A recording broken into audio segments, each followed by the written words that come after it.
ঝামেলা ছাড়াই একটা দারুণ রেসিপি নিয়ে এসেছি। আজ আমি বেডের পায়েস বানিয়ে দেখাবো। বিদেপুন চ্যানেল থেকে সবাইকে স্বাগত জানাই। তো প্রথমে আমি কড়াই বসিয়ে দিয়েছি, 700 মতন আমি জল দিয়ে দিয়েছি।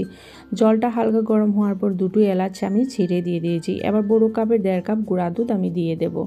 এই জায়গাতে কিন্তু লিকুইড দুধ দিয়েও করা যাবে।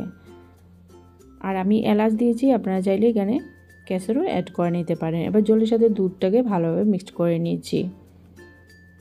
আর বেডের পায়েস বানাতে কিন্তু ঝটপট হয়ে যায়, খেতে তার কোনো তুলনা নেই, অসাধারণ লাগে খেতে। তো দুধটাকে আমি 2-3 মিনিটের মতন আমি জাল করে নেব। জাল হতে হতে বাকি জিনিস আমি রেডি করে নেব। তো বেড প্রথমে আমি নিয়েছি, বেড আমি 6 পিসের মতন নিয়েছি। আর বেডের যে লাল অংশটা আমি পায়েসের মধ্যে দেবো না, তাহলে দেখতে কিন্তু ভালো হবে না। তো সাইডগুলো আমি এইভাবে চাকু দিয়ে কেটে নিয়েছি।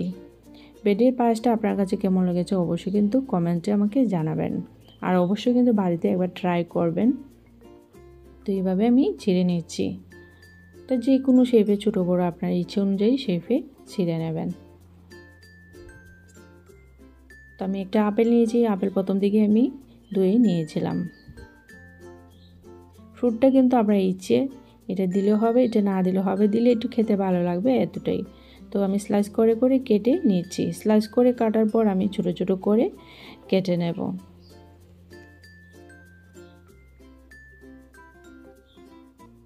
তো আপেল কাটা আমার হয়ে গেছে। এবার আমি সপরি কলা একটা নিয়েছি, সপরি কলার আমি খোসা ছেড়ে নিয়েছি।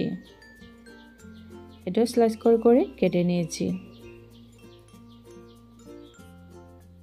তো কাটা হয়ে গেছে। এবার আমি গার্নিশের জন্য আমি চেরি ফুল স্লাইস করে করে কেটে নিয়েছি।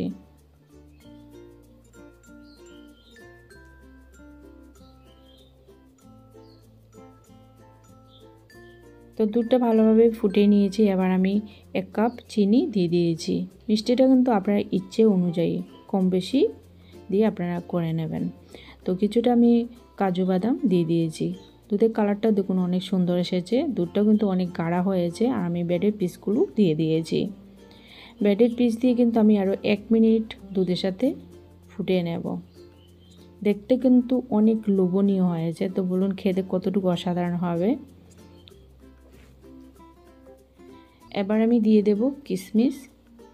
আর কিশমিশটা আমি সবার শেষেই দিচ্ছি, এটা শুরুতে দিলে কিন্তু দুধটা ছিঁড়ে যেতে পারে। তো হয়ে গেছে।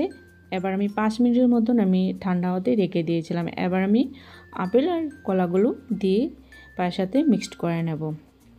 ভালো লাগলে একটা লাইক করবেন, শেয়ার করবেন, আমার চ্যানেলটাকে অবশ্যই সাবস্ক্রাইব করে আমার সাথে থাকবেন। বেল আইকনটা প্রেস করে রাখবেন সবার আগে নোটিফিকেশনটা পাওয়ার জন্য। তাহলে এবার আমি বাটিতে উঠে নিয়েছি। আবারও বলছি, বেড পায়েসটা একবার ট্রাই করে দেখবেন, খেতে কিন্তু অনেক দারুণ লাগবে। এবার আমি চেরি ফল দিয়ে গার্নিশ করে নিয়েছি। আর বেড পায়েস কিন্তু মুখে দেওয়ার সাথে সাথে কিন্তু মিলে যাবে, এত ভালো লাগে খেতে। আর আমার রেসিপিগুলো কিন্তু অনেক অনেক শেয়ার করে নেবেন বন্ধুদের সাথে। আর আশা করি আজকের রেসিপিটা দেখে ভালো লাগে।